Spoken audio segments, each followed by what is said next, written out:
Zidane Danny, Electro Ninja here, and welcome back to Electro Ninja's Lab.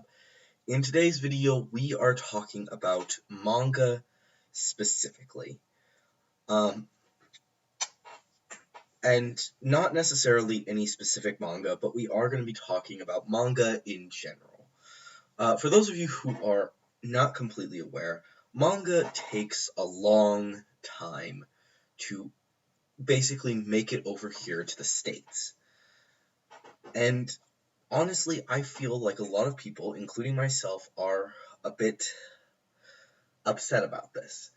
For those of you who are unaware, My Hero Academia, specifically, we're going to be talking about this today, it takes about 10 months.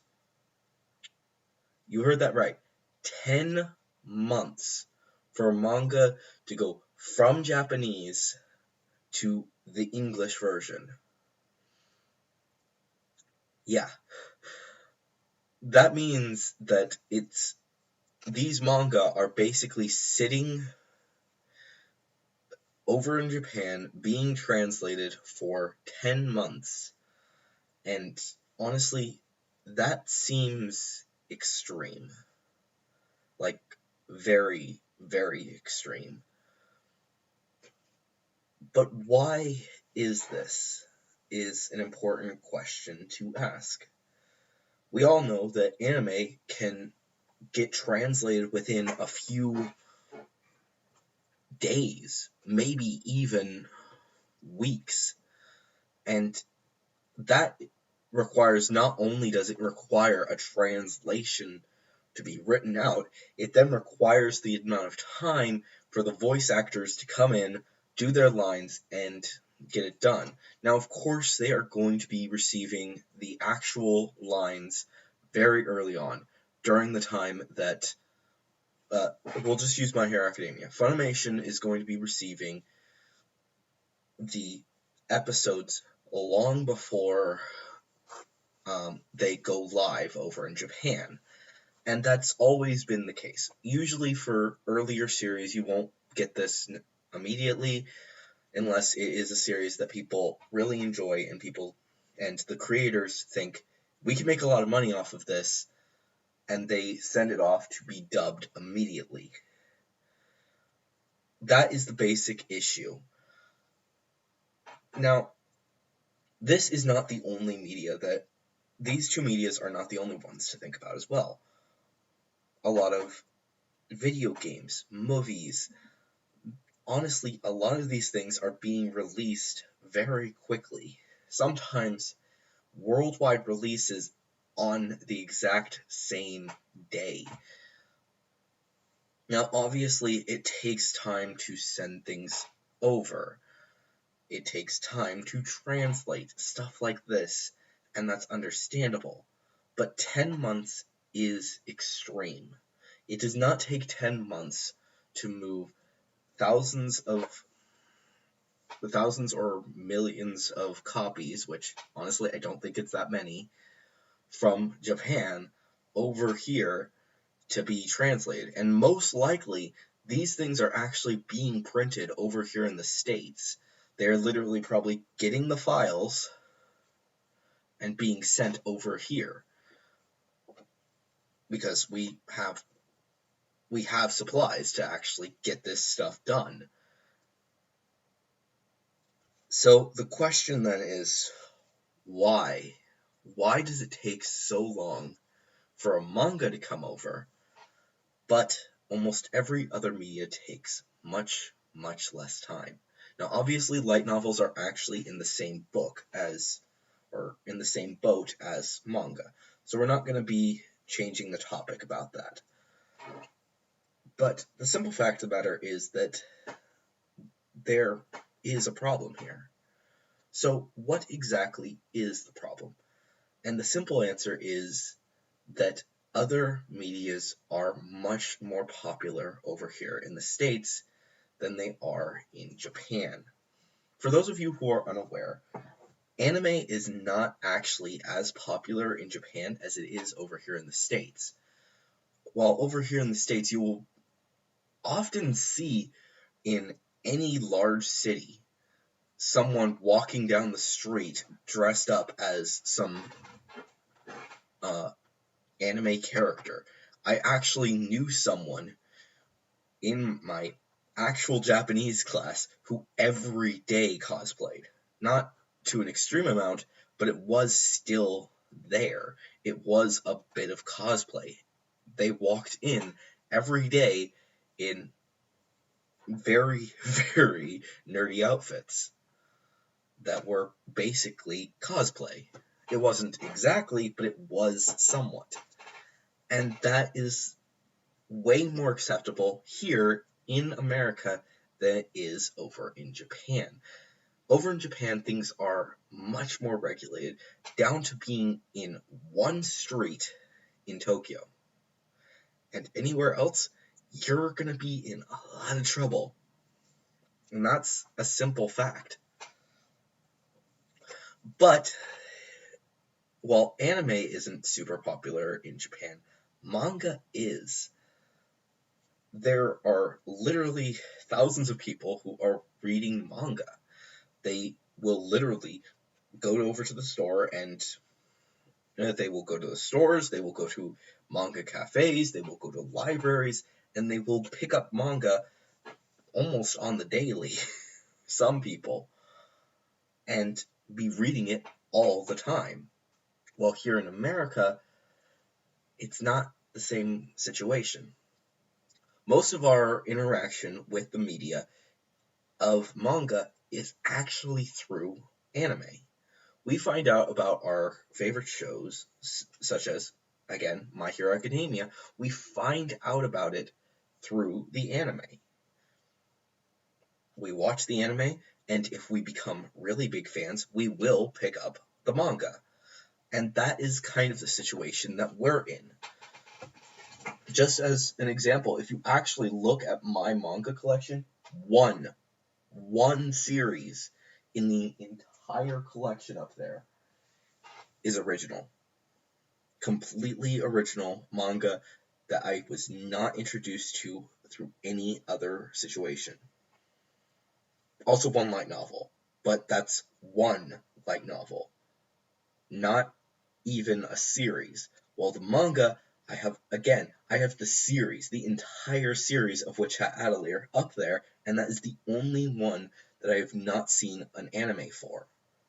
And while there are many others that I am intending to check out, the majority of the ones that I'm looking forward to are series that I have seen the anime for, and I love them enough to want to pick up the manga. Now, of course, there are things like vigilantes, school briefs, things like that are coming over here and are not necessarily, don't have a series, but they are most likely going to be getting one. But they're also not originals. Vigilantes, it's not original. It is based off of My Hero Academia, and it's not surprising that it's a little bit behind on the situation. Now, why is it then that we as a society don't necessarily go for manga? And the simple fact of the matter is that our society of the United States and probably other countries is, to a certain extent, ashamed of this media. Big companies that are supposed to be really solid. This is actually kind of to the same point as the Oscars. If you guys haven't seen Mother's Basement video on the Oscars, then do watch that because it does actually help explain my point. Basically, we want to support our own country first and foremost. One of the reasons why, even when things are coming out brand new over here in the States, with manga and stuff, you won't ever see it up front in a store. Like, if you go to Barnes & Noble, the things that are up front are the new American releases, as well as some of the classics, as well as, and also the non-fiction. These are the things that you're going to see up front. Also a little bit of merchandise, but primarily it's nonfiction and new releases from America. Everything else, even in my own Barnes & Noble that I go to pretty often, almost weekly, they keep all of their manga in the far back right corner, with not too far away from another media that is highly looked down on, the gaming media, as in Dungeons and Dragons. These things are what is looked down on. While yes, there is sci-fi and fantasy nearby, most of that is actually just overflow from the fiction section, which is much, much larger. But they keep the manga, the comic books, the gaming books in the back, away from the public eye. In the Barnes and Noble that I used to go to back in Nevada, again, that stuff was up on the top floor, a little bit more obvious, but still not as obvious as the other sections. It was basically it was one shelf, one very large shelf. On one side was the comic books, and on the other was the manga section. And it was a huge section. It was a huge bookshelf, but it was far away from everything, and there was no clear signs to show where it is. In all aspects, we are not wanting to acknowledge it. For all our talk of being an inclusive society, in certain aspects, we're not. And that is a problem. Now, obviously, there are other problems. They have Shonen Jump, as well as Kodansha, Yen Press, and many others. They know that when they get a series, if it's popular, yeah, we can expect to get an English version of it, but it's not going to be as quick as the early series. You're going to be getting a lot more stuff very quickly early on because it's popular, it's well known, there's a reason to sell it. But they also know that over here in America, it's a much lesser audience. And part of the reason is because of the fact that a lot of them are basement dwellers. People who want to hide, don't necessarily want to go out into the open and look around to see the mangas. While in Japan, it's just popular. Manga are popular. So they have to weigh their audience. So it's a combination of the two facts. While obviously it is the fault of the bookstores for not showing people these amazing series, it is also the fault of the publishers because they simply are having to weigh the audience. It's not necessarily completely their fault, but they know that honestly America isn't as quick to jump onto these things. It's the same reason why there are very, very, very few Japanese bands that have ever come over here to the States. Very few. And honestly, it's because nobody knows about them. There's honestly very few people who actually know about big bands that are over in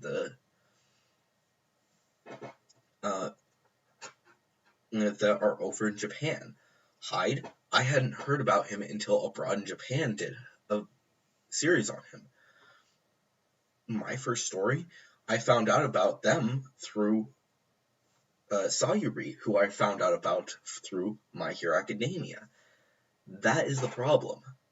And it's going to continue to be a problem. We need to see the other societies and connect more with them. Don't push them off to the side. Embrace them.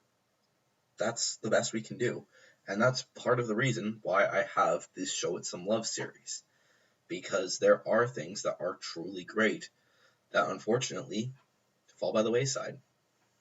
And when it comes to manga, almost every manga is like that. So, hopefully that brings this whole situation to your attention. And maybe you'll consider buying some manga. Because honestly, manga are a lot of fun. A lot of fun to read. I mean, I've given a lot of credit to the greats like Promised Neverland and Witch Hat Atelier, but I'm still beginning. So, look forward to a lot more videos about these things. But anyways, guys, let me know what you think of this whole theory. And if you think that I'm just blowing hot air, then let me know. Of course, if you have any theories about stuff, please let me know down in the comments below. Of course, if you are going to leave a theory, make sure to use the hashtag theory review. Of course, and if you enjoyed this video, please leave a like, subscribe if you're new, and ring that notification bell. And if you want to support the channel even more, then definitely head down to the description and check out my merch. But anyways, guys, I have been Electro Ninja, and I'll see you guys next time. But on!